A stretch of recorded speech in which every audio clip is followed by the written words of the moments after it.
जय मां विंध्यवासिनी, हर हर महादेव। आप सभी का स्वागत है हमारे यूट्यूब परिवार में।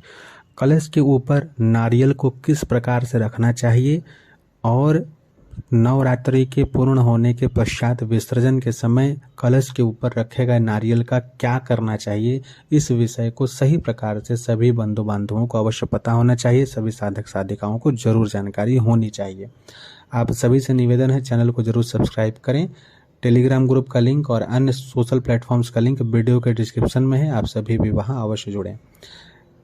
जानकारी के अभाव में बहुत बार बहुत सारे साधक साधिकाओं के द्वारा यह गलत कार्य कर दिया जाता है, जो पूर्ण रूप से गलत है और दोष से युक्त है कि कलश के ऊपर रखा हुआ नारियल जो है विसर्जन के समय फोड़ करके उसे बांट देते हैं प्रसाद के रूप में। सबसे पहले तो ये सबसे बड़ी गलती है।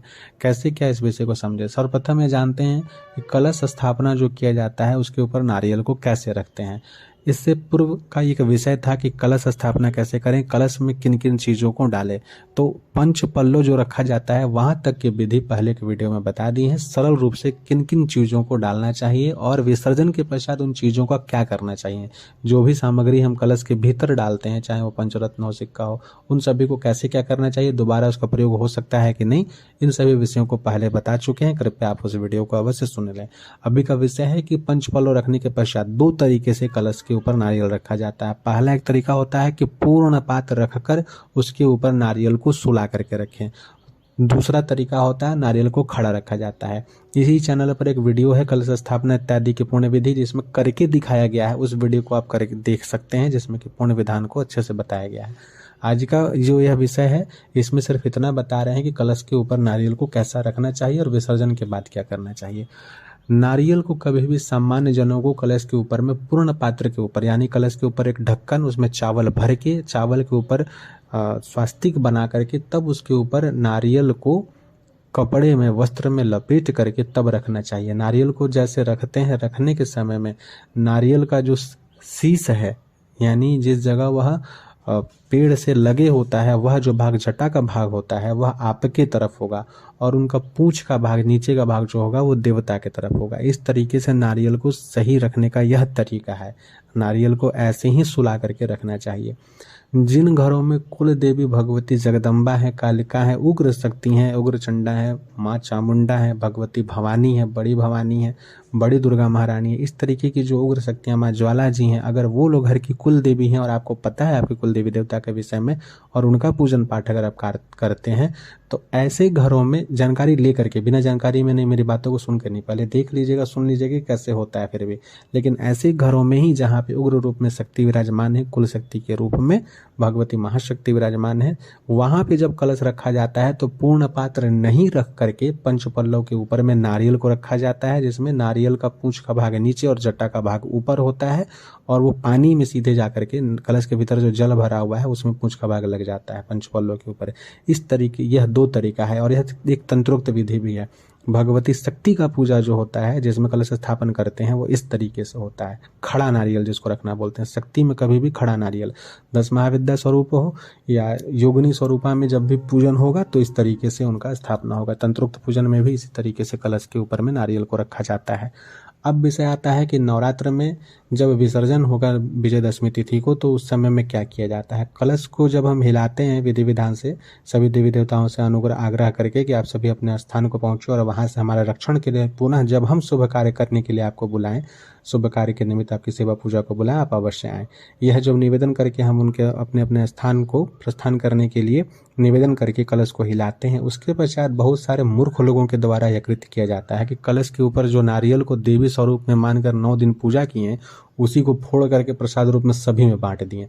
ऐसे महामूर्खों से जहां भी आप अगर पढ़े हैं शास्त्र प्रमाण, फलाना ढिमकाना कोई भी बोला हो, बड़े बड़े आपके पंडित जी हो, कोई भी कुछ भी बोला है, मैं सिर्फ सीधे बोल रहा हूँ, आप लोगों के जैसा महामूर्ख बेवकूफ इंसान कोई नहीं होगा। श्री का प्रतीक है, पूरे 9 दिन तक उसी कलश में, उस नारियल में ही जगदम्बा का स्वरूप माना गया है। जब घट स्थापना किए तो कलश में आप सभी देवी देवताओं का आवाहन किए और बोले कि कलश किस भाग में फलाना देवता हो, कलश किस भाग में फलाना देवता हो, लेकिन कलश में दो स्वरूप में जगदम्बा विराजती हैं। पहला स्वरूप जो कलश का ऊपर का भाग होता है, उसी भाग में जो कलश के भीतर जो जल होता है वो जगदम्बा का रक्त का स्वरूप माना जाता है, और कलश का बाहर का भाग जगदम्बा भगवती देवी का पूर्ण स्वरूप। तंत्रोक्त विधान में जो आंख इत्यादि लगाया जाता है, भगवती का जो मुख का भाग होता है, आंख इत्यादि का भाग होता है, वो कलश के ऊपर होता है। तो आप तो सीधा जगदम्बा के सर को ही फोड़ दिए अंतिम दिन, 9 दिन तक उनका पूजा की, अंतिम दिन फोड़ दिए पूरा। वाह। दूसरा एक तरीका है जिसमें कि शक्ति कलश के ऊपर ज्योति कलश जिसको बोलते हैं, कलश के ऊपर में ज्योति को जलाया जाता है, वो तरीका अलग हो गया, उसमें नारियल नहीं है, तो उसका विधान वगैरह जो है अलग है। जब आप अखंड दीप अगर अलग से जला रहे हैं तो ज्योति के रूप में वहां पे जो है भगवती ज्योति स्वरूपा में आती हैं। और दूसरा जो सौम्य शांत स्वरूप होता है, वो कलश के भीतर उपस्थित जो द्रव्य नारियल के भीतर का जो पानी जल होता है, जल रूप में वहां होती है। यानी कि जल के रूप में, सौम्य रूप में, शांति रूप में कलश के ऊपर, और उग्र रूप में, ज्वाला रूप में जो है ज्योति के ऊपर, इन दोनों रूपों में जगदम्बा वहां विराजती हैं, और दोनों रूपों में आप सेवा पूजा कर रहे हैं वहां पर, और बाद में उन्हीं को फोड़ करके बांट दे रहे हैं, तो आपको दोष नहीं लगेगा? देव दोष लगता है, देव हत्या का दोष लगता है सीधे। आज आप कितना भी इस कृत्य को करके लगता हो कि अरे कुछ नहीं है, सब ठीक है, कुछ तो नहीं हुआ, जिस दिन होगा उस दिन बहुत बड़ा होगा। इसलिए इस प्रकार के कृत्य को ना करें। अगर इस प्रकार के कृत्य को कोई साथ में बढ़ावा दे रहा है, बोल रहा है कि नहीं ये सही है और इस तरीके से आप फोड़ के बांट सकते हैं, तो मैं यही बोलूंगा कि आप प्रतीक्षा करें। आप लोगों की मूर्खता के कारण ही एक दिन आपके घर में विध्वंस होगा, जिस दिन होना होगा। जब तक बचे हैं तब तक बचे हैं। कभी भी गलती से भी कलश के ऊपर रखे हुए नारियल को फोड़ना नहीं चाहिए, ना ही उनको कभी प्रसाद के रूप में बांटना चाहिए। क्या करना चाहिए? जब नदी में ले जाकर के विसर्जन करेंगे तो या तो आप नारियल को जल में ही प्रवाहित कर दीजिए, कोई भी ले वो उसकी इच्छा, जल में वो जब प्रवाहित हो जाएंगी तो उसकी जो अंशात्मक शक्ति है उससे अपने अपने स्थान को प्रस्थान कर जाएंगी। दूसरा है, आप विसर्जन करने के पश्चात दोबारा उस नारियल को चाहें तो उठा सकते हैं और उसको लाल कपड़े में बांध करके अपने पूजन स्थान में रख के साल भर पूजा कर सकते हैं। चाहे तो अपने मुख्य द्वार पे उसे बांध सकते हैं रक्षण के हेतु, और अगले वर्ष जो है उसका जब उसका जल इत्यादि सूख जाएगा तो विसर्जन करें।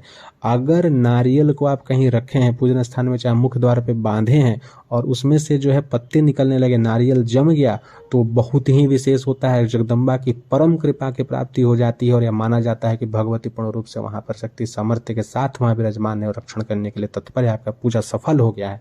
ऐसी स्थिति में उस नारियल को किसी मंदिर में लगा दीजिए, चाहे अपने घर में आपका जगह है तो वहां उसे बो दीजिए, उसे लगा दीजिए, पानी दीजिए, उसे बड़ा कीजिए। वृक्ष जब तक वो सूखे नहीं तब तक उसकी सेवा करनी चाहिए। नारियल कभी भी जब जम जाता है तो उसका विसर्जन नहीं करना चाहिए, घर में कहीं लगा देना चाहिए। और घर में लगाने के बाद जो सेंधा नमक होता है उसे बालू में मिला करके नारियल के चारों ओर जो है लगा देना चाहिए, क्योंकि उसे नमकीन की जरूरत होती है, नमक पानी की जरूरत होता है, तो सेंधा नमक ही केवल वहां डालना चाहिए, उससे नारियल का वृक्ष लगेगा, बड़ा होगा। इस तरीके से अगर आपका घर हर वर्ष नारियल जम रहा है ना, तो आप समझ लीजिए जगदम्बा कितनी कृपा है, हर वर्ष नारियल को लगाइए। इस तरीके से जो है नारियल का सेवा पूजा होना चाहिए, उसका कभी भी फोड़ करके बांटना नहीं चाहिए। आशा करते हैं इससे आप लाभ उठाएंगे। अगर गलती कर रहे थे तो उसमें सुधार करेंगे, बार बार क्षमा याचना इत्यादि करें, और ऐसी गलती कभी ना करें। सही तरीके से जो है अपने विधि विधान को जान करके नवरात्र की सेवा पूजा करें। जय मां विंध्यवासिनी। हर हर महादेव।